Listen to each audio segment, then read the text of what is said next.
Espírito, semelhantemente, nos assiste em nossa fraqueza, porque não sabemos orar como convém. Mas o mesmo Espírito intercede por nós sobremaneira, com gemidos inexprimíveis. Aquele que sonda os corações sabe qual é a mente do Espírito, porque, segundo a vontade de Deus, é que ele intercede pelos santos. Sabemos que todas as coisas cooperam para o bem daqueles que amam a Deus, daqueles que são chamados segundo o seu propósito. Porquanto aos que de antemão conheceu, também os predestinou para serem conformes à imagem de seu Filho, a fim de que ele seja o primogênito entre muitos irmãos. E aos que predestinou, também chamou. E aos que chamou, a estes também justificou. E aos que justificou, a esses também glorificou. Feche seus olhos rapidamente. Vamos fazer uma rápida oração. Senhor, eis-nos aqui diante da Tua palavra. Que durante a exposição da Tua palavra, o Teu Espírito Santo, o nosso fiel companheiro, inunde nosso coração e nos faça entender tudo aquilo que o Senhor quer falar ao coração da Tua igreja. Console, conforte, ensine, fortaleça o coração da Tua igreja mediante a leitura e proclamação da Tua palavra. Em o nome e para a glória de Jesus, o nosso Salvador. Amém. Nós estamos aprendendo aqui sobre as manifestações do Espírito Santo e é bom nós como igreja, principalmente nós como presbiterianos, estudarmos o Espírito Santo para que nós possamos mostrar para as pessoas que nós temos o Espírito Santo. Existem muitas pessoas que dizem que o presbiteriano não conhece o Espírito Santo. O presbiteriano não possui o Espírito Santo. Mas eu posso dizer para vocês, o Espírito Santo está aqui, nessa noite. O Espírito Santo está aquecendo o seu coração nessa noite. O Espírito Santo está nos capacitando a adorar o nome de Jesus Cristo nessa noite. E é extremamente importante nós aprendermos todos os aspectos da manifestação do Espírito Santo.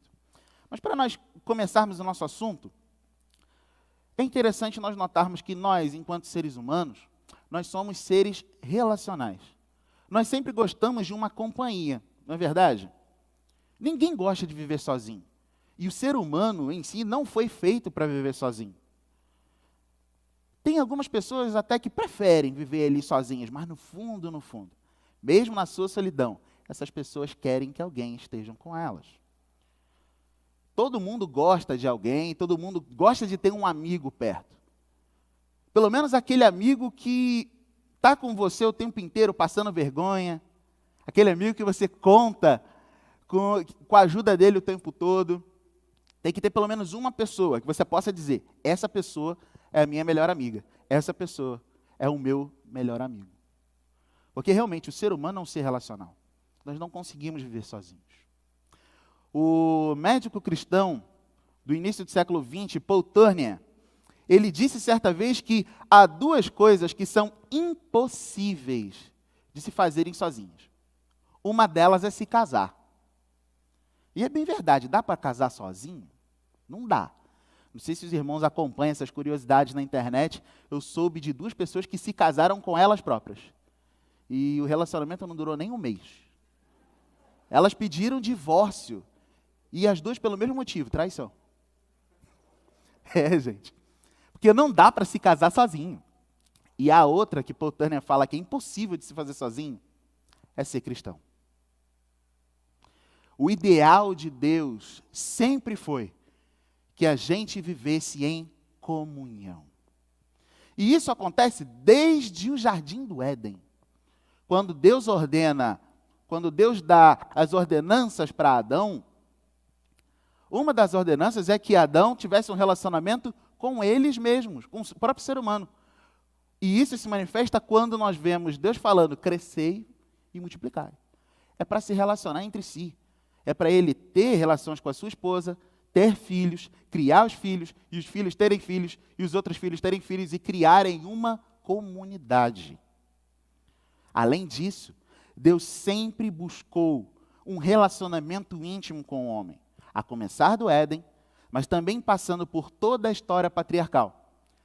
Em todos os patriarcas que nós lemos, nós vemos que Deus tinha um relacionamento íntimo com os patriarcas.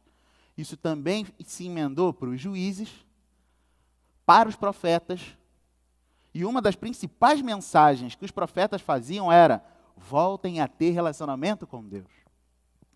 E chegou esse alerta até Jesus Cristo. Já faz um tempinho que eu não venho falar com os irmãos aqui, na pregação, mas a última vez que eu falei aqui, eu falei sobre João, no capítulo 17. O Evangelho de João, no capítulo 17, e especificamente no verso 3, eu disse que, conforme está lá, Jesus, orando ao Pai, diz que a vida eterna é esta, que conheçam a Ti. Jesus está falando que a vida eterna é que conheçam a Deus e que conheçam a Jesus Cristo. E conhecer, quando nós lemos essa palavra conhecer na Bíblia, quase sempre, 99% das vezes, não quer dizer saber quem é. Não quer dizer só conhecer o nome. É conhecer de ter um relacionamento profundo. Então Jesus quer dizer que a vida eterna é ter um relacionamento profundo com Deus e com Jesus Cristo. Nós aprendemos aqui nos fins de semana passados, e conforme está em João 14, versos 16 e 17, e em João 15, 26 e 27, Jesus diz aos discípulos que o Espírito Santo seria a pessoa que iria ficar com eles após Jesus retornar ao céu. Essa ideia é reforçada em Atos 1, 4, quando ele fala para os discípulos permanecerem em Jerusalém até que do alto fossem revestidos, e também em Atos 1, 8, quando fala que aí então eles receberiam poder, e mediante esse recebimento do poder eles seriam testemunhas, tanto em Jerusalém, como na Judéia e Samaria, como nos confins do mundo. E essa promessa da descida, da vinda, do advento do Espírito Santo, acontece em Atos 2. Existem diversas religiões por aí, diversas filosofias de vida, diversas ideologias que pregam uma mudança de vida para o homem, que pregam uma autoestima elevada, uma elevação do pensamento, da autoestima do ser humano, e até algumas um certo poder sobrenatural para que você, ser humano, possa enfrentar as adversidades da vida. Só que se você for reparar em todas essas filosofias, todos esses pensamentos, todas essas filosofias pregam que você é que tem que buscar o caminho da iluminação. É você que tem que encontrar essa força interior para fazer você superar os problemas. É você que sabe o seu sofrimento e é você que tem que buscar a solução. Isso quer dizer que quando o calo da sua vida aperta, ninguém vai te ajudar. É cada um por si e ninguém por ninguém. Se você pensar bem em todas essas filosofias, é exatamente isso que acontece. Mas o Evangelho de Jesus Cristo é a única fé que o maior agente dessa fé, que é Jesus, promete que estaria sempre com seus fiéis. A fé cristã é a única que fala que o próprio Jesus Cristo, que é o foco central da mensagem, diz: eu estarei com vocês o tempo todo. É a única fé que diz que alguém de fora conhece de verdade os seus problemas e diz totalmente o contrário desses outros pensamentos, dessas outras filosofias, dessas outras religiões. O Evangelho diz que Cristo conhece o seu problema. O Evangelho diz que Cristo vê o seu sofrimento, que Cristo está o tempo inteiro com você.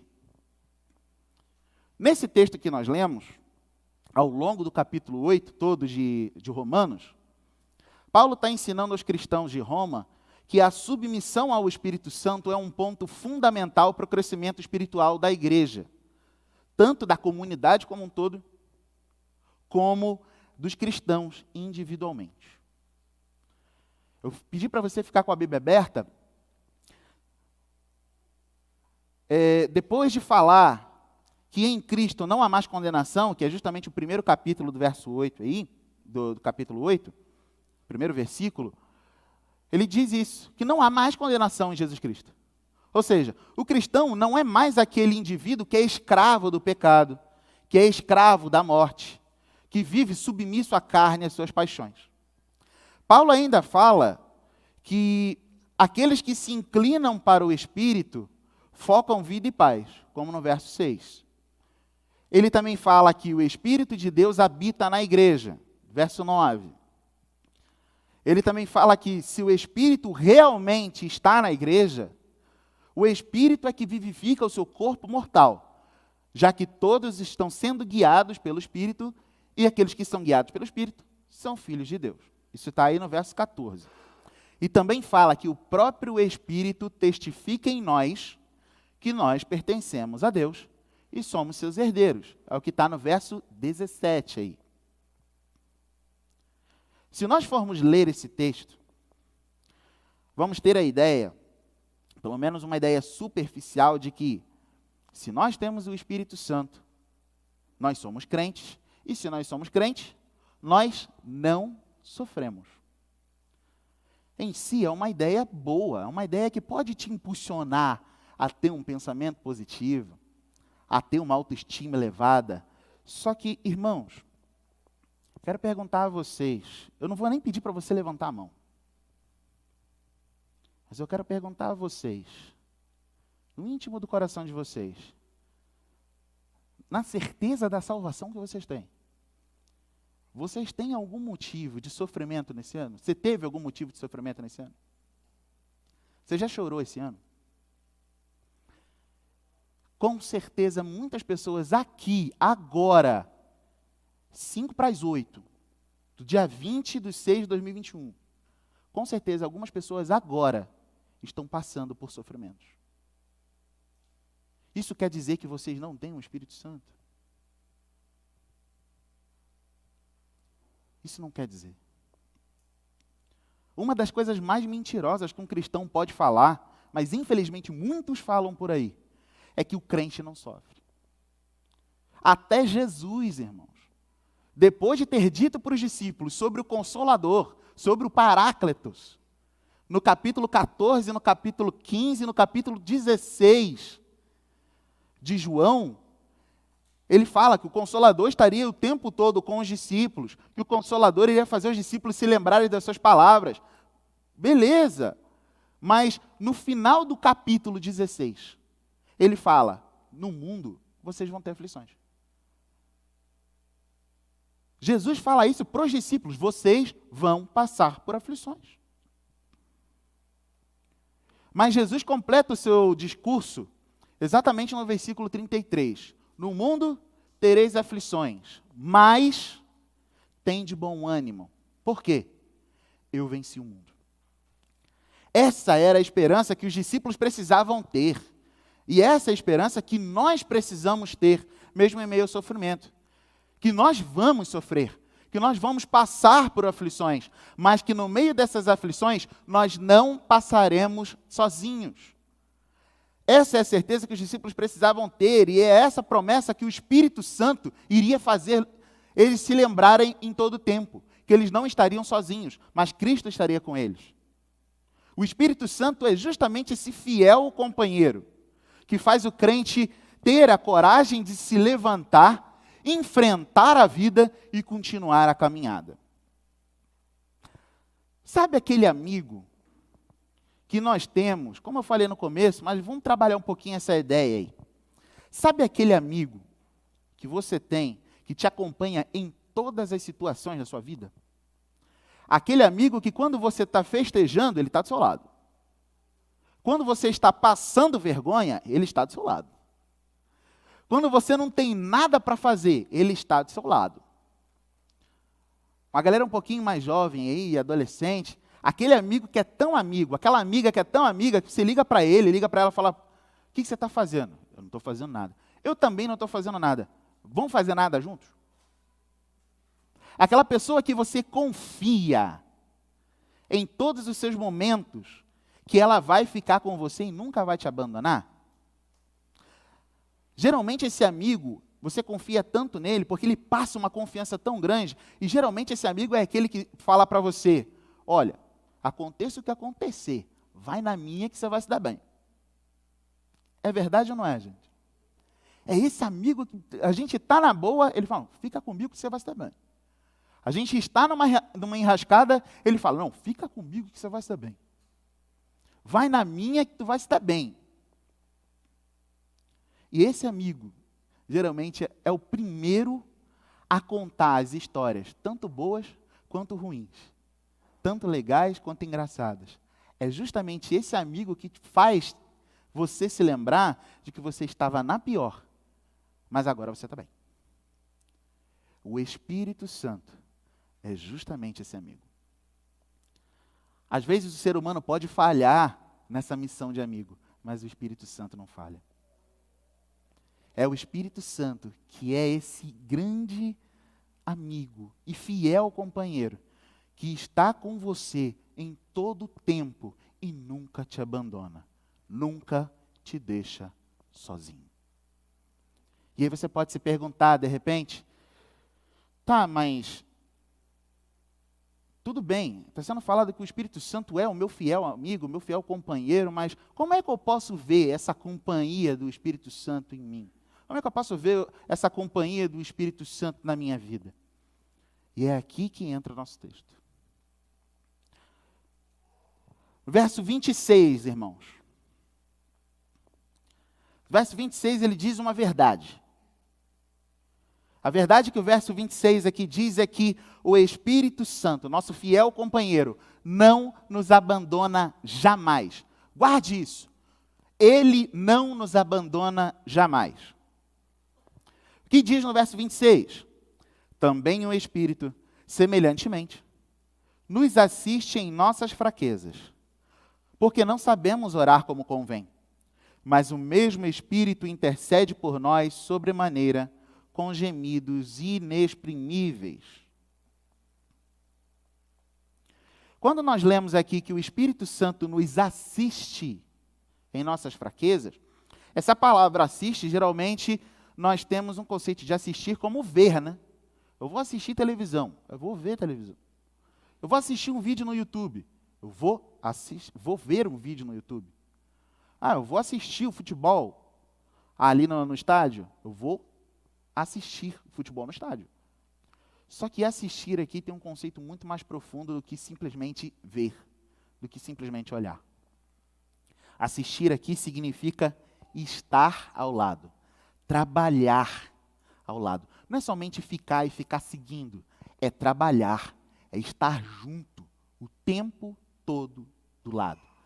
O que Paulo quer dizer aqui para a igreja, e Deus quer dizer para nós, é que o Espírito Santo, ele está o tempo todo trabalhando ao nosso lado. Quando nós estamos numa enrascada, a primeira coisa que acontece com qualquer um que passa por uma enrascada é procurar ajuda de alguém, não é? Mas quando acontece essa enrascada, quando acontece algo ruim com a gente e nós estamos sozinhos, o que começa a tomar conta da nossa vida, o que começa a tomar conta do nosso coração? O desespero, a angústia. Você quer resolver esse problema, mas não tem ninguém para te ajudar. Você começa a andar sem rumo, sem direção. Você não sabe o que fazer e começa a ficar perdido. A coisa é totalmente diferente quando alguém está do seu lado. Porque a pessoa que está do seu lado é a primeira que você pede ajuda. E você se sente muito mais tranquilo ainda se essa pessoa que está do seu lado é alguém capacitado para resolver o problema. Eu não sei quantos aqui já fizeram cursos ou trabalham na área de indústria. Meu primeiro emprego, efetivamente, eu trabalhei na indústria. Eu trabalhei durante 5 anos como soldador numa empresa e eu não fiz curso de solda para aprender a soldar. Eu aprendi a soldar na empresa. E geralmente, quando eu começava a soldar e dava alguma coisa errada, quem aqui conhece o procedimento de solda, nós usamos um equipamento que isola totalmente a nossa visão. E nós só vemos o arco da solda. Nós só vemos aquele clarão da solda. Nós não vemos nada do lado. E aí começa a dar alguma coisa errada, porque nós somos inexperientes, né? Eu era inexperiente, eu não sabia o que fazer. só que eu sempre soldava com alguém experiente do lado. E era sempre a pessoa que desligava a máquina, era sempre a pessoa que regulava a máquina certinho, era sempre a pessoa que me tirava rápido de uma enrascada.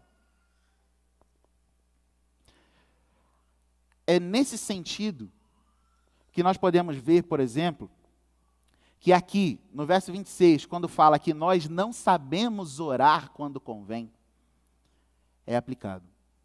Por que que Paulo fala que nós não sabemos orar como convém? Justamente porque quando nós estamos desesperados, nós não sabemos como agir.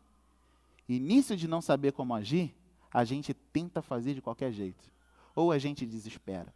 Nós ficamos nervosos e não conseguimos nem expressar aquilo que nós estamos sentindo.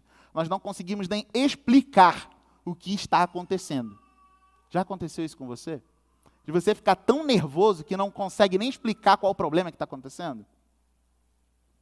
Às vezes na nossa turma de seminário acontece isso. O professor fala algo, e aí a turma não entende, o professor sempre fala, alguma dúvida?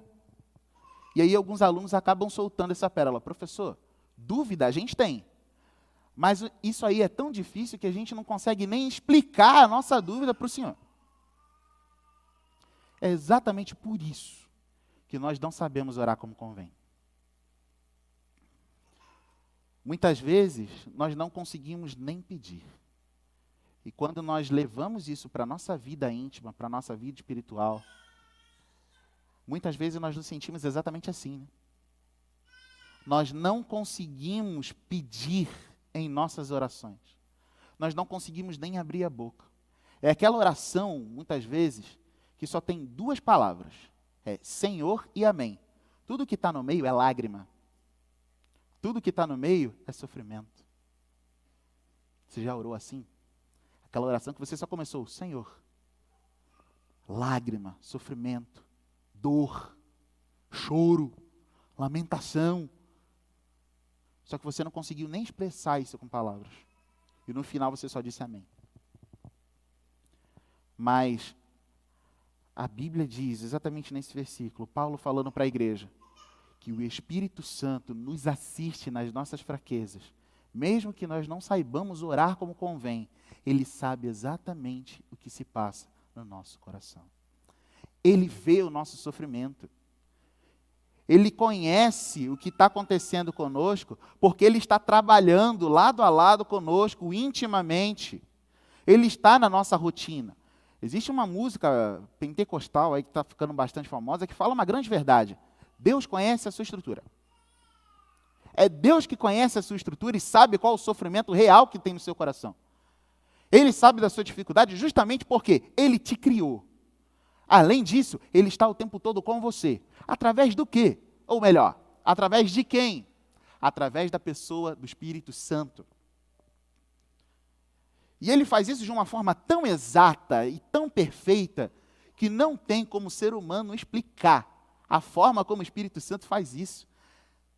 Ele roga ao Pai de um jeito que não dá para explicar, não cabe no raciocínio humano. Até porque muitas vezes o nosso sofrimento não cabe no raciocínio humano. Nós não conseguimos expressar como é o nosso sofrimento no momento. Nós não conseguimos expressar a realidade do nosso coração, mas o Espírito Santo sabe a realidade do nosso coração. E por saber a realidade do nosso coração, Ele consegue falar junto ao Pai exatamente o que nós precisamos. E são com gemidos inexprimíveis. Ele demonstra exatamente ao Pai o sofrimento que está no teu coração. Porque não é um ser humano como nós. É coerente, muitas vezes, quando nós sofrermos, nós procurarmos um psicólogo, nós procurarmos um especialista nisso. É bom, é válido, é coerente. Algumas pessoas realmente são treinadas para isso, para entender a mente humana, só que até mesmo os maiores especialistas da mente humana dizem isso, a mente humana é incompreensível. Mas Deus conhece o nosso sofrimento através do Espírito Santo. Por isso nós podemos ter a certeza de que se o Espírito Santo é o nosso fiel companheiro, que nunca nos abandona, Ele sabe exatamente tudo o que nós estamos passando e Ele supre todas as nossas necessidades. Já disse o salmista no Salmo 23, O Senhor é o meu pastor, e nada me faltará. Só que o interessante é que do jeito que está lá no original, no jeito que está lá nas línguas originais, do jeitinho que o salmista escreveu, o salmista quis dizer assim: o Senhor está cuidando de mim, e eu não sentirei falta de nada. O salmista sabe exatamente que se o Senhor é o seu pastor, ele não precisa sentir falta de nada, porque ele sabe exatamente o que vai faltar. Ele sabe exatamente qual a necessidade, o grau da necessidade, a urgência da necessidade. Ele sabe exatamente. É esse mesmo Espírito que deu força aos primeiros cristãos para enfrentarem a perseguição. Esse mesmo Espírito que deu força aos discípulos para que eles continuassem pregando. O mesmo Espírito que o próprio apóstolo Paulo muitas vezes disse que ele podia passar o que fosse. Ele sabia quem estava com ele. Ele estava preso muitas vezes, ele estava sendo perseguido muitas vezes. Mas ele sempre disse: eu sei que o meu Redentor vive. Eu sei viver em todas as necessidades, porque eu posso todas as coisas naquele que me fortalece. É esse Espírito que fez ele, mesmo preso, falar para os filipenses direto: fiquem alegres, se alegrem. Mesmo que vocês estejam passando necessidade, tenham alegria. E quem é que dava essa alegria para o apóstolo Paulo? Esse Espírito.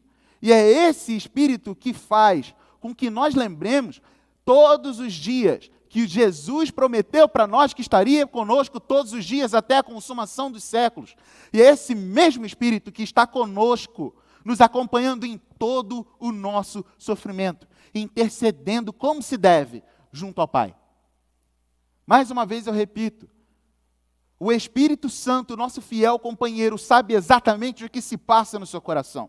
Sabe a luta que você passa no seu dia a dia. Sabe o luto que você está vivendo no seu coração. Sabe qual é a sua necessidade. Porque Ele é o seu fiel companheiro. E Ele não te abandona jamais. Além disso, um outro aspecto onde nós vemos o Espírito Santo como nosso fiel companheiro em nossas vidas, é que Ele nos ensina a cumprir corretamente a vontade de Deus. Versículo 27 e 28 diz: e aquele que sonda os corações sabe qual é a mente do Espírito, porque, segundo a vontade de Deus, é Ele que intercede pelos santos. Sabemos que todas as coisas cooperam para o bem daqueles que amam a Deus, daqueles que são chamados segundo o seu propósito. Então, mais uma vez, repetindo, e guardem isso, Ele nos ensina a cumprir a vontade de Deus. Até porque, todos nós somos seres humanos aqui, então eu posso falar para seres humanos que vocês todos vão me entender. Ou coisa difícil é fazer a vontade de Deus, né? É fácil fazer a vontade de Deus? Não é. É extremamente difícil nós fazermos a vontade de Deus. Ora, porque nós não conhecemos corretamente. Ora, porque muitas vezes a vontade de Deus nos confronta. Nós somos seres que realmente temos essa tendência de fazer o que a gente quer. E que tudo seja feito do nosso jeito. E sabe por que isso acontece, gente? Sabe por que isso acontece? Isso acontece exatamente porque muitas vezes nós deixamos a nossa carne falar mais alto. Nós deixamos a nossa carne nos guiar. E aqui no verso 5, se você for ler aí, no verso 5 fala aqui: porque os que se inclinam para a carne, cogitam as coisas da carne. Mas os que se inclinam para o Espírito, cogitam as coisas do Espírito. Além disso, Paulo ainda fala na carta aos Efésios, no capítulo 2, versos 2 e 3, que ele diz assim: nos quais andastes outrora, segundo o curso deste mundo, segundo o príncipe da potestade do ar, do Espírito que agora atua nos filhos da desobediência. É o Espírito Santo? Não. É o Espírito que habita nos filhos da desobediência. Entre os quais também todos nós, andávamos outrora, segundo as inclinações da nossa carne, fazendo a vontade da carne e dos pensamentos. E éramos, por natureza, filhos da ira, também como os demais. Quando nós somos exclusivamente conduzidos pela carne, é exatamente isso que nós fazemos. A nossa tendência é não fazer a vontade de Deus. Voltando ao exemplo da ajuda, quando nós precisamos de ajuda, estamos desesperados, precisamos que alguém nos ajude, e aí nós não conseguimos ajuda, a nossa tendência é sempre fazer o que a gente acha o que é melhor para aquele momento. Mas, geralmente, nós não sabemos se realmente aquela é a melhor opção. A gente precisa de uma solução para agora. A gente precisa de uma solução imediata. E como todo bom brasileiro, quando nós precisamos fazer alguma coisa, mas nós não sabemos a solução e precisamos remediar aquela solução na hora, nós fazemos a conhecida gambiarra. É ou não é, gente?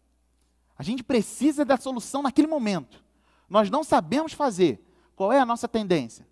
Fazer alguma gambiarra.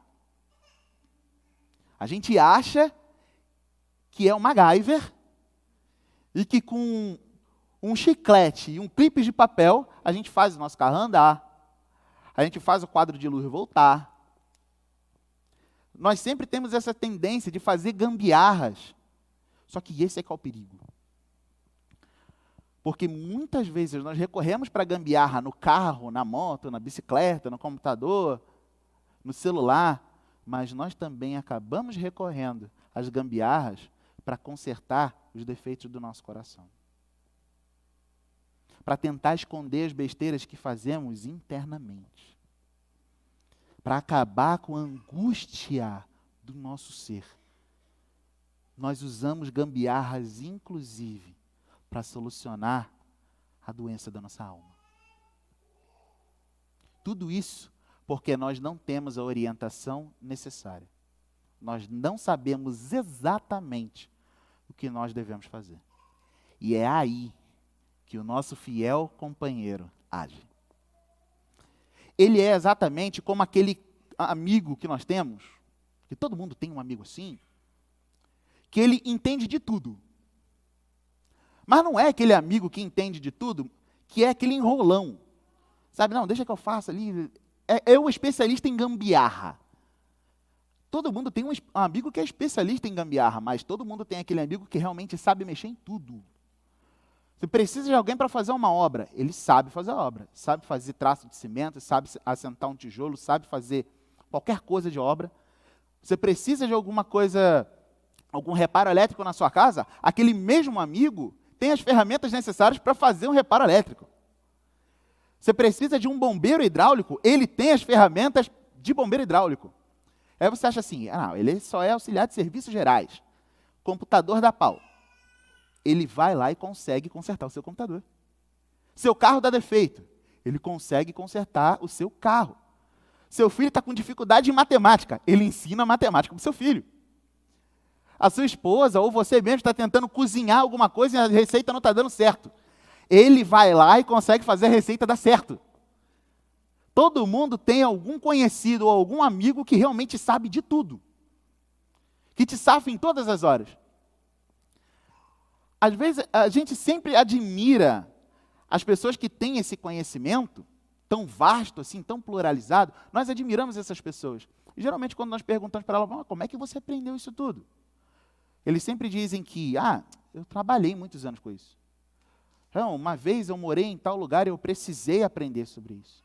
Então, eu vi um dia alguém fazer, eu olhei a pessoa fazendo e eu aprendi. A pessoa sempre fala que tem um conhecimento porque adquiriu aquele conhecimento com outra pessoa que era melhor. É ou não é? E muitas vezes nós preferimos até confiar nesse cara, nessa pessoa, do que num profissional qualificado. Por quê? Porque muitas vezes o profissional, ele, apesar de ter a certificação profissional, ele não tem compromisso nenhum com você. Então, se ele quiser cobrar rios de dinheiro para consertar um negócio simples, ele vai cobrar. O seu amigo vai falar, não, isso aqui é simples.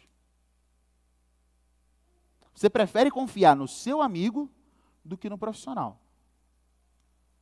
É exatamente assim o Espírito Santo. O Espírito Santo é aquele que pode te conduzir sempre a fazer as melhores escolhas. Sempre. Ele é o nosso verdadeiro guia, que nos guia exatamente em todos os detalhes da nossa vida. Se nós cremos que Deus cuida de todos os detalhes da nossa vida, até nas nossas decisões, o Espírito Santo pode nos levar a tomar as melhores decisões. Essas semanas que passaram, o pastor estava falando sobre o Espírito Santo e escolha de roupa. Eu conheci uma pessoa que tinha vários testemunhos disso, de que ela ia se arrumar e ela associava isso ao Espírito Santo. O Espírito Santo me ajuda a me arrumar. E é engraçado que essa mulher, na nossa igreja lá no Rio de Janeiro, todo mundo falava para ela: nossa, você se arruma tão bem, você anda tão chique, você deve ter muito dinheiro para comprar roupa. Mas quem conhecia ela na intimidade sabia que não tinha tanto dinheiro assim. Mas era realmente, ela sempre dizia isso. É o Espírito Santo, que toda vez que eu vou me arrumar para vir para a igreja, eu pergunto: Espírito Santo, guia-me. Guia o meu look do dia, por favor. Vocês acham que o Espírito Santo não cuida dos detalhes? Experimenta fazer isso. Nas suas pequenas decisões do seu trabalho, na escola, na sua casa, com seus amigos. Experimenta fazer isso. O Espírito Santo me guia. Você vai ver que ele sempre vai te levar às melhores decisões. Além disso, o Espírito Santo sempre vai te conduzir às melhores atitudes. Não é somente o fazer, mas é o pensar, o como você lida com essa situação. Afinal de contas, é o Espírito Santo que muitas vezes te segura quando você está a ponto de perder a paciência. É o Espírito Santo que te guia para que você faça a melhor coisa no momento onde você está mais nervoso, está com mais medo, está mais desesperado. Quando você sente aquela paz inexplicável em fazer alguma coisa que há minutos atrás você estava nervoso, é o Espírito Santo te conduzindo a fazer aquilo. E o Espírito Santo também sempre vai te ensinar a fazer a coisa certa no momento certo e do jeito certo. Quando nós somos conduzidos pela carne, nós somos conduzidos pelo impulso da nossa carne. E o que isso gera? Confusão, ciúmes, medo. Gera exatamente aquilo que Paulo fala aos Gálatas, que são as obras da carne. Mas o amor, a longanimidade, a misericórdia, a temperança, o domínio próprio, tudo isso Paulo fala que é o fruto do Espírito. Porque é o Espírito que faz com que você tome as suas atitudes com amor, com paz, com longanimidade, com misericórdia. É o Espírito Santo que faz você ter a atitude certa quando você faz a coisa certa. Além disso, como nós lemos aqui, é o Espírito Santo que nos aperfeiçoa de verdade e que nos ensina como realmente nós devemos proceder no nosso dia a dia. É o Espírito Santo que põe em nós aquilo que nós devemos conhecer e fazer da parte de Deus. E é Ele que faz a gente vencer a carne da forma correta. Muitas vezes as pessoas erram nessa luta entre a carne e o Espírito, porque elas acham que conseguem vencer o impulso da carne com o conhecimento delas. Mas se a Bíblia fala que a nossa luta não é contra a carne nem contra o sangue, para que você vai combater com carne? Para que você vai combater com aquilo que a tua carne desenvolve? Se a nossa luta não é contra a carne nem contra o sangue, mas são contra os principados e potestades que operam nas regiões celestiais, nós precisamos de alguém que saiba atuar nessa área. E quem é que sabe atuar nessa área? O Espírito Santo. É por isso que o Espírito Santo é sempre a melhor pessoa para te capacitar como cristão. Porque ele sabe exatamente o que se passa no pensamento, no coração, na essência do Pai. Justamente porque ele procede da parte do Pai e da parte do Filho, é que o Espírito Santo é a melhor pessoa para te conduzir, para te ajudar a cumprir e a conhecer de verdade a vontade de Deus. Porque é o próprio Deus trabalhando em você através do Espírito Santo. E um outro aspecto interessante aqui é que, justamente pela qualidade de consolador que o Espírito Santo tem, de confortador que o Espírito Santo tem, é que ele consegue nos ajudar a compreender que tudo o que acontece na nossa vida tem um propósito. E ele mesmo nos ajuda a enxergar esse propósito. Quando eu falei desse amigo faz tudo, que muitas vezes nós confiamos mais nele do que no profissional, algumas vezes esse amigo faz tudo, acaba resolvendo seu problema. Só que algumas vezes não. Algumas vezes ele fala umas verdades para você que são difíceis de engolir. Olha, eu posso até mexer no seu carro aqui, mas o que está acontecendo, você tem que levar no mecânico e esse serviço é caro. Como é que fica a sua cara quando acontece isso? Ah, não dá para dar um jeitinho, não? Não, não dá. Se der um jeitinho, esse carro pode quebrar na estrada, vai te deixar na mão.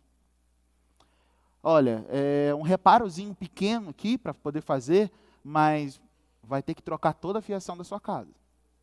Ah, mas isso vai sair muito caro. Mas é pela sua segurança. Você se chateia quando acontece isso. Quando esse amigo fala a verdade. Mas justamente porque você confia nele, mesmo que você se chateie, você leva o carro para o mecânico, mesmo sabendo que vai morrer um bom dinheiro. Você troca tudo na sua casa, mesmo sabendo que vai gastar um bom dinheiro. Você muitas vezes tem que comprar outro aparelho, ou tem que chamar um profissional e gastar dinheiro, perder paciência, mas você acredita justamente porque aquele amigo que você confia te fez acreditar que era a melhor atitude. É exatamente isso que o Espírito Santo faz em nossas vidas. Ele, o nosso fiel companheiro, é que nos aperfeiçoa da forma certa, é que nos faz crescer da forma certa como seres humanos, que nos faz crescer como homens e mulheres de valor. E é Ele que nos faz conhecer e cumprir exatamente a vontade de Deus. Se esse é o nosso desejo, o desejo de fazer a vontade de Deus o tempo inteiro, a melhor forma de fazer a vontade de Deus corretamente é: Espírito Santo, me conduz. Espírito Santo, me ensina. Espírito Santo, eis-me aqui. Faça o que você quiser de mim. O terceiro aspecto onde nós vemos que o Espírito Santo é o nosso fiel companheiro é quando nós reconhecemos que o Espírito Santo pode nos ajudar a afirmar a nossa identidade. Presta bem atenção aqui, irmãos. Se nós ainda pensarmos nesse exemplo da ajuda, de que algumas vezes nós precisamos de socorro, precisamos de ajuda, quando alguém precisa muito de ajuda, muito, as coisas saem completamente do controle. Geralmente as pessoas se desesperam completamente. E nesse desespero enorme, as pessoas se assustam de tal forma que não tem outra coisa para fazer. É soltar as rédeas da situação e só deixar o negócio acontecer. Só deixar o barco rolar. Não tem nada para fazer mesmo? Deixa bater. Eu não sei quantos aqui sofreram um acidente de carro. Eu já sofri um acidente de carro uma vez. E eu conheço várias pessoas que sofreram um acidente de carro que tiveram a mesma atitude. O carro perdeu completamente o controle, virava o volante para um lado, o carro não ia, virava o volante para o outro, o carro não ia. As pessoas só tiveram uma atitude. Não tem o que fazer. Deixa bater. Um acidente que eu sofri, eu não estava dirigindo, eu estava de carona, mas foi um engavetamento sério entre 3 carros que não tinha muito o que fazer. Nosso carro foi o carro mais prejudicado. Não dava para abrir a porta e sair. Não dava para o motorista jogar para um lado e para o outro. Chegou uma hora que realmente a mulher que estava dirigindo falou: não tem o que fazer. Ela largou a direção e deixou bater. Muitas vezes é isso que acontece com a gente, né? Não tem muito o que fazer. Deixa acontecer. Joga tudo para o alto. E geralmente quando isso acontece, a atitude do ser humano é pensar: eu não fui capaz de resolver isso. Não sou bom mesmo para continuar a fazer isso, não. É aí que vem os traumas da vida. A vida vai cada vez mais parando, porque nós nos frustramos com a experiência passada. Nós perdemos a vontade de continuar. Nós perdemos completamente a razão de fazer aquilo. E isso vai continuando até o ponto onde nós perdemos totalmente a razão de viver. Perdemos totalmente a nossa identidade. Perdemos a vontade de afirmar essa identidade. Quando isso acontece, geralmente acontece em duas situações.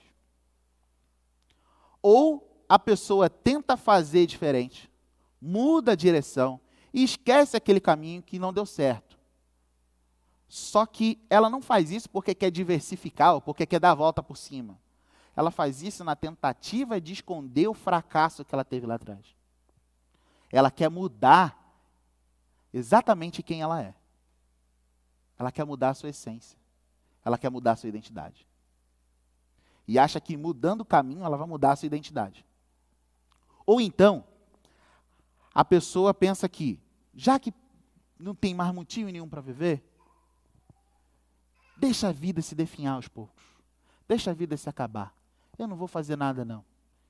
Deixa a minha vida se acabar porque eu não tenho mais razão para viver. Só que não adianta. Nós não conseguimos de forma alguma, irmãos, fugir de nós mesmos. Não dá para fugir da gente. Para onde você for, você vai estar lá. Com identidade ou sem identidade. Qualquer caminho que você tomar, você estará lá. Com seus traumas, com seus problemas, com as suas cicatrizes, com as suas feridas abertas, com as suas dores. E não adianta você querer fugir disso.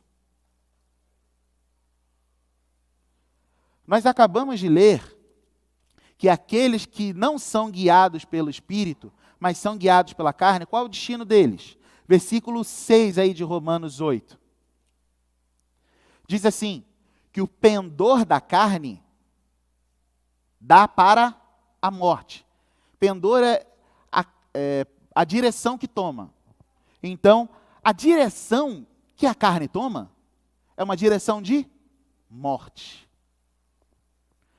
Mas a do Espírito é o quê? Vai para a vida e para a paz. E é exatamente isso que acontece quando nós entendemos que somos guiados pelo Espírito. É exatamente isso que acontece quando verdadeiramente somos guiados pelo Espírito. Nós até queremos desistir da vida. Nós até queremos desistir de tudo. Nós até queremos chutar o balde. Mas o Espírito Santo faz a gente se lembrar que há um motivo para continuar vivendo. Que há um sentido para a nossa vida. Porque as coisas do Espírito, o pensamento do Espírito, a inclinação do Espírito é que nos leva para a vida e nos leva para a paz. Aquele amigo que você confia, aquele amigo que você conta com ele o tempo inteiro, é aquele amigo que quando você está feliz, é ele que tira as fotos, é ele que posta as fotos, é ele que conta as histórias, mas quando você está triste, se ele realmente é o seu amigo verdadeiro, ele é a primeira pessoa a te consolar. E geralmente esse amigo te consola como? Quando ele está vendo você na pior, quando ele está vendo você no lamaçal, quando ele está vendo você no seu pior estado, ele é aquele amigo que olha para você e fala, você não é assim, vamos mudar aí, levanta essa cabeça, você não é desse jeito, eu te conheço, porque você não é assim, eu te conheço e você é melhor do que isso. É exatamente isso que o Espírito Santo faz conosco.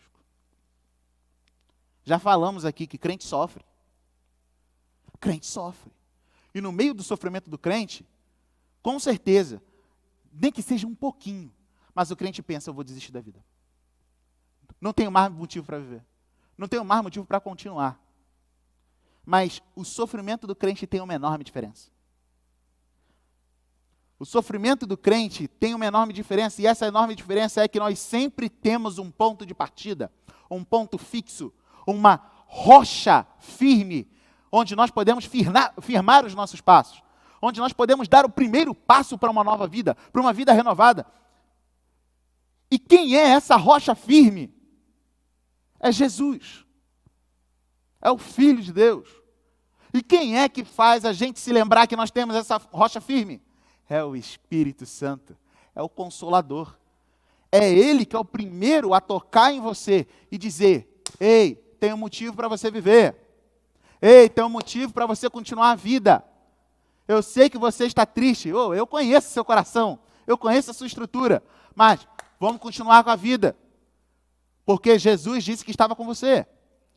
O Consolador não só conforta e consola as nossas vidas, mas ele também faz a gente se lembrar quem é que está conosco e também faz a gente se lembrar quem somos nós. Prestem bem atenção, irmãos. Lá em João 15, versos 26 e 27, que nós aprendemos há alguns fins de semana, Jesus fala que o Consolador testificaria dele, falaria para os discípulos e faria com que os discípulos testemunhassem dele. Por quê? O próprio Jesus diz: porque os discípulos estavam com ele desde o começo. Quando Jesus ordena os discípulos a pregar, lá em Mateus 28, Jesus fala para os discípulos fazerem o quê? Fala para os discípulos batizarem em nome do Pai, do Filho e do Espírito Santo, e também fala para eles ensinarem às pessoas tudo aquilo que os discípulos aprenderam com Jesus. Só pode fazer isso plenamente aquele que tem intimidade com o Pai, com o Filho e com o Espírito Santo. Batizar em nome do Pai, do Filho e do Espírito Santo denomina justamente isso. Alguém que conhece a obra e a pessoa do Pai, do Filho e do Espírito Santo o suficiente para convencer outra pessoa a se batizar. Tem que ter verdade nisso. E para ensinar tudo aquilo que Jesus ensinou, primeiro eu tenho que aprender. E para aprender eu preciso viver. Vocês concordam com isso? Precisa de uma verdade, uma veracidade antes, para que você possa pregar da forma correta. É como se Jesus falasse para os discípulos: eu quero que vocês preguem exatamente tudo aquilo que eu formei em vocês. Exatamente a identidade que eu coloquei em vocês. E é essa identidade que os discípulos precisavam mostrar. E de onde veio essa identidade nos discípulos? De onde veio a capacidade dos discípulos mostrarem verdadeira intimidade com o Pai, com o Filho e com o Espírito Santo? De onde veio essa intrepidez e essa veracidade do discurso dos discípulos ao falar: eu conheço Jesus? Veio através do Espírito Santo. Você que está com a sua Bíblia aberta em Romanos, vamos ler. Acompanha aí no verso de 15 a 17. 15 a 17, diz assim: porque não recebestes o espírito de escravidão, para viverdes outra vez atemorizados, mas recebestes o espírito de adoção, baseado no qual clamamos: Abba, Pai. O próprio Espírito testifica com o nosso espírito que somos filhos de Deus. Ora, se somos filhos, somos também herdeiros. Herdeiros de Deus e co-herdeiros com Cristo. Se com Ele sofremos, também com Ele seremos glorificados. A identidade que nós realmente temos, que nós verdadeiramente temos, que nada e ninguém pode tirar de nós, é a identidade de que nós pertencemos a Deus. É a identidade que nós somos filhos de Deus. É a identidade que nós somos amados de Deus. E se você continuar lendo Romanos, você continuar lendo Romanos 8, você vai ler exatamente isso. Porque agora já não há mais nenhuma condenação àqueles que estão em Cristo Jesus. Depois ele ainda fala: o que pode me separar do amor de Deus? Será a angústia, será a tribulação, será o perigo, será a fome, será a morte? Porque eu estou certo de que nada me separará do amor de Deus que está em Cristo Jesus. Nós acabamos de ler, nós acabamos de aprender que o Espírito Santo sabe exatamente qual é o nosso sofrimento. Aqui antes, Paulo fala que toda a criação geme e suporta angústias. Se você olhar nos versículos anteriores, ele diz isso. Toda a criação, lá no verso 22, sabemos que toda a criação, a um só tempo, geme e suporta angústias até agora. E não somente ela, mas também nós que temos as primícias do Espírito.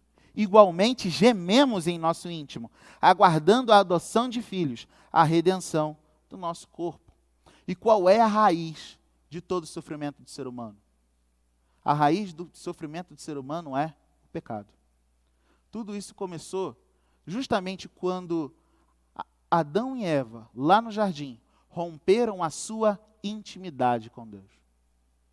A partir dali, toda a criação começou a sofrer em consequência do erro, em consequência do pecado de Adão e Eva. Isaías 59, no verso 2, fala que são as nossas iniquidades que fazem separação entre nós e Deus. E os nossos pecados é que encobrem o seu rosto de nós, para que não nos ouça. Nós sofremos, nós gememos, nós choramos, justamente por causa do pecado que habita em nós. Só que esse sofrimento é grande, nós não podemos de forma alguma diminuir o sofrimento de alguém. Mas justamente porque o sofrimento da pessoa é grande, quando o calo realmente aperta e você se vê no desespero, muitas pessoas, e muitas vezes até nós, dentro do nosso coração, temos a tendência a dizer: Deus me abandonou. Deus não olha mais para mim. Eu não sou ninguém. Eu não presto. Eu sou tão ruim. Eu sou tão incompetente que nem Deus olha para mim. Quando nós estamos sozinhos, por nós mesmos, nós nunca vamos conseguir ter um relacionamento verdadeiro com Deus. Mas foi justamente na tentativa de consertar isso que aconteceu. Na tentativa de consertar tudo, que muitas vezes nós fazemos as famosas gambiarras no nosso coração. E nós acreditamos que as gambiarras que nós fazemos nos ligam com o nosso relacionamento com Deus. Talvez você nesse momento esteja vivendo um relacionamento com Deus baseado numa gambiarra. E quais são as gambiarras que geralmente nós vemos? São as pessoas que procuram outras filosofias de vida. São as pessoas que acabam se viciando muitas vezes na droga, no álcool, no sexo, em jogos eletrônicos. Pessoas que acham que quando elas têm relacionamentos com outras pessoas, elas vivem a sua verdadeira identidade. Pessoas que se viciam no trabalho. Pessoas que se viciam em qualquer outra coisa. São pessoas que se iludem quando elas acham que fazendo isso elas têm um plano de relacionamento com Deus. E não é. Não é. São apenas gambiarras que tentam esconder de nós mesmos que nós somos os piores de todos os homens. Mas Deus, por misericórdia e por graça, nos amou de uma maneira tal que enviou Jesus justamente para que fossem pagos os nossos pecados. Justamente os pecados que fazem separação entre nós e Deus. Jesus pagou por esses pecados. Por misericórdia e por graça, Ele enviou Jesus para que fosse reestabelecido o nosso relacionamento entre nós e Deus, e para nos dar perdão e salvação. O sacrifício de Jesus nos deu a identidade que realmente devemos ter. Agora, por Jesus, nós não precisamos mais dessas gambiarras para aliviar as nossas dores, as nossas angústias, porque Ele nos vivificou. Como Paulo fala exatamente no começo do capítulo 8, é o Espírito Santo que fala no seu coração: agora não há mais nenhuma condenação, se você está em Cristo Jesus. É em Jesus que nós temos essa promessa de consolo, essa promessa de vida eterna, essa promessa de que há uma luz no fim do túnel do nosso sofrimento. Embora nós estejamos agora sofrendo as perdas, sofrendo dores, sofrendo luto, É exatamente isso que o Espírito Santo faz com que a gente tenha certeza da nossa identidade. E eu convido você a abrir, a ler, a prestar bem atenção no que ele fala no versículo 18 aí. No versículo 18 ele fala: porque para mim tenho por certo que os sofrimentos do tempo presente não podem ser comparados com a glória que está a ser revelada em nós. É essa a certeza que nós precisamos nos lembrar sempre, e quem nos faz nos lembrar dessa certeza é o Espírito Santo, irmãos. É por isso que nós podemos ler nos versos 29 e 30, que é por isso que o Espírito Santo pode nos dar a certeza de que o Senhor nos conhece desde antes de todas as coisas. Também que Ele nos predestinou a sermos semelhantes a Jesus.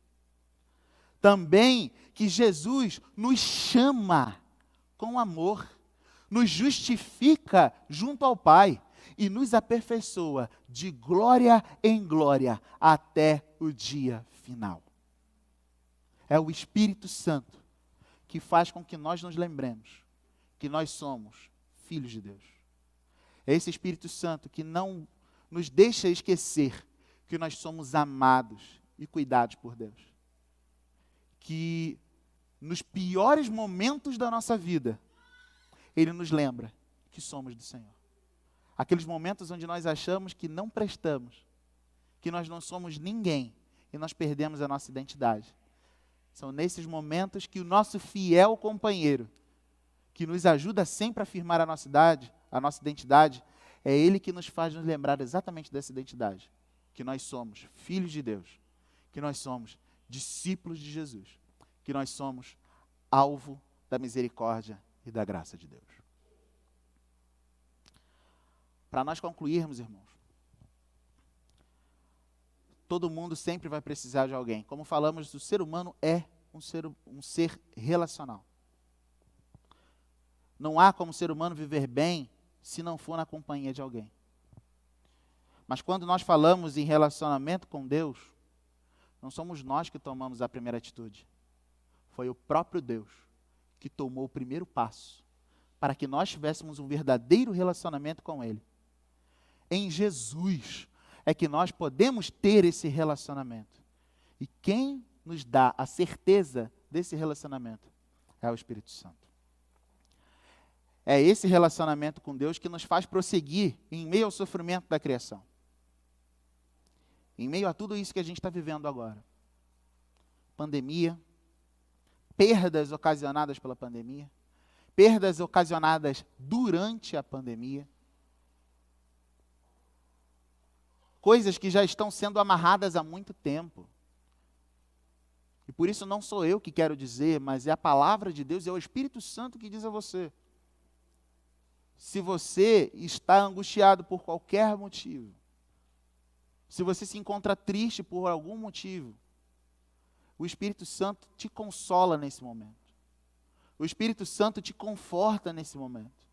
É o Espírito Santo que está dizendo para você, existe uma forma de você mudar, porque você não está sozinho.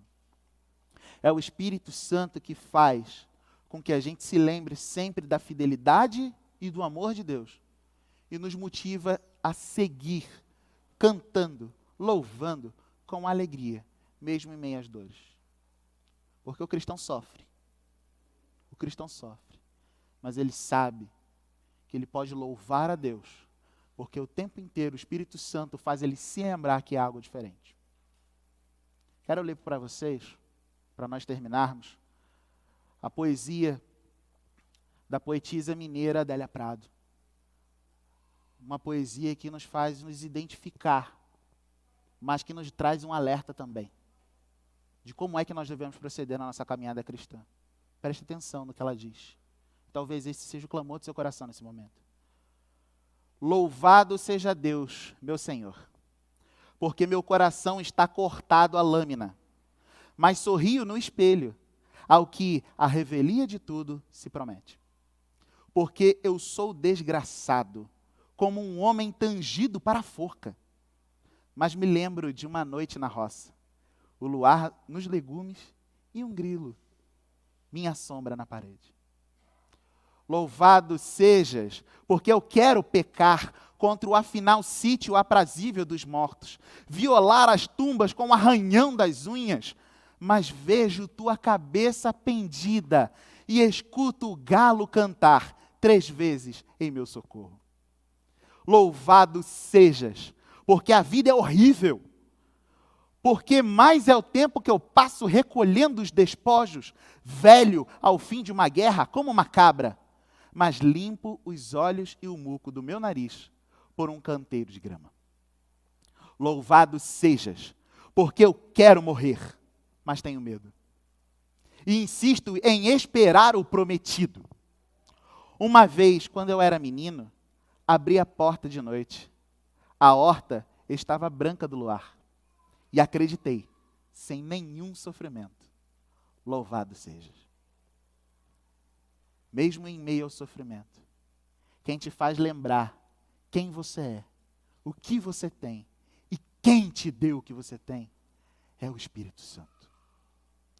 E na segunda-feira, como o nosso pastor sempre diz aqui, e na segunda-feira, confie, se entregue ao Espírito Santo. Porque de uma forma especial, Deus nos faz lembrar que Ele nos ama e que nós pertencemos a Ele. E para isso Ele enviou o Espírito Santo, para que o tempo todo pudesse falar com você como um fiel companheiro, que Ele não nos abandona jamais, que Ele nos ensina a cumprir a sua vontade e que Ele nos ajuda a afirmar a nossa identidade.